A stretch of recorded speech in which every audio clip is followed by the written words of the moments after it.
જય સ્વામિનારાયણ. સચ્ચિદાનંદ સ્વામી મહારાજ જ્યારે સ્વધામ પધાર્યા ને ત્યારે શ્રીજી મહારાજે કહ્યું કે કોઈ દેહ ત્યાગ કરતા નહીં. પછી વળી મહારાજે એવું કહ્યું કે હું જો પુરુષોત્તમ હોઉં તો કોઈની નસકોરીએ ફૂટવા ન દઉં, બધાને અહીંયા જ તમને રાખું. તો વળી સચ્ચિદાનંદ સ્વામીએ એવું મનમાં નક્કી કરી લીધું કે હું જો ખરો હોઉં તો મારો બાપો દેહ મૂકે એ પહેલા હું અક્ષરધામમાં જાઉં.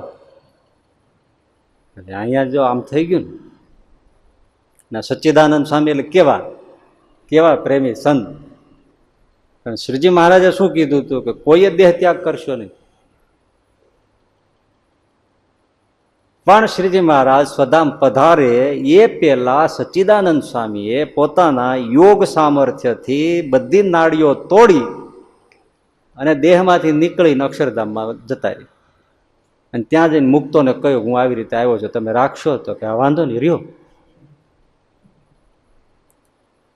અને મહારાજે તિરોધાન લીલા કરી સ્વધામ પધાર્યા. જેવા રાજા ધીરાજ સિંહાસન ઉપર બિરાજ્યા એટલે મહારાજે કહ્યું, એ ચોરને કાઢો મારા સિંહાસન નીચેથી. એ સચ્ચિદાનંદ સ્વામી પછી ડરી ગયા. મહારાજ આવ્યા ને તો ડરી ગયા એટલે સિંહાસન નીચે છુપાઈ ગયા. મહારાજ કઈ કાઢો એને અને કીધું જા, તને કીધું છે ને કે કોઈ દેહ ત્યાગ કરવો નહીં, જા. એટલે સચ્ચિદાનંદ સ્વામી ઉભા રહ્યા. તો ત્યાં શરીર સચ્ચિદાનંદ સ્વામી ઉછળવા માંડ્યું. અક્ષરધામમાં વેદના ન હોય પણ વેદના થઈ અને સચ્ચિદાનંદ સ્વામી સમજી ગયા કે રહેવામાં મજા નથી, બાપાની ઈચ્છા નથી. અને કહ્યું કે તમે શરીર તોડી નાખ્યું છે, આંખના ડોળા લટકી ગયા. આ બધું યોગથી બધું તોડી નાખેલું. આંખના ડોળા લટકી ગયેલા, નાડીઓ તૂટી ગયેલી, રુધિરથી શરીર ખરડાઈ ગયેલું, આવી શરીરની દશા કરી નાખી હતી.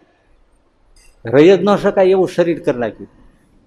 અને મહારાજ કીધું એ જ શરીરમાં પાછા રહ્યો. આવ્યા અને કીધું તમે આ બહેનો છે ને દરબાર ગઢમાં ત્યાં ખાસ જજો અને કેજો અંજળ મૂકીને જો આવશો ને તો આવી દશા થશે. અને સચ્ચિદાનંદ સ્વામીને પાછા કાઢ્યા. અને પછી આવ્યા છે લીંબ વૃક્ષ નીચે, બધા બહેનોને કીધું કે જો આવી મારી દશા થઈ છે, માટે માવડીઓ કોઈ અંજળ મૂકશોમાં અને મહારાજની મરજી છે એમ રહેજો. પછી સચ્ચિદાનંદ સ્વામી 6 મહિના આમ પડ્યા રહ્યા અને પછી મહારાજ તેડી ગયા. વાત કહેવાની શું છે કે આજ્ઞા લોપે તો ધામમાં જાય ને તોય સુખી ન થાય, તો પછી આપણી જેવાની આ લોકમાં શું?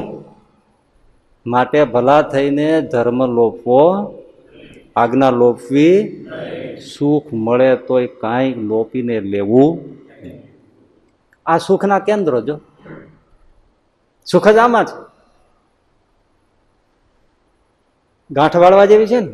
ક્યાંય પણ આપણે એમ લાગે પાપ થાય છે અને સુખ મળે છે તો ના, એમાંથી મળે જ નહીં સુખ. આ ગાંઠ જીવમાં પડી જાય તો સુખિયા જ છે લ્યો. પણ આપણે શું કરીએ છીએ? ધર્મ લોપીને સુખ લેવા જઈએ છીએ. એ દુઃખના કારણો છે. એટલે સુખ જોઈતું હોય તો બસ આમાં જોડાય. એમની આજ્ઞા, એમની ઉપાસના, એમનું ધ્યાન, ભજન, મૂર્તિ, એનું સ્મરણ.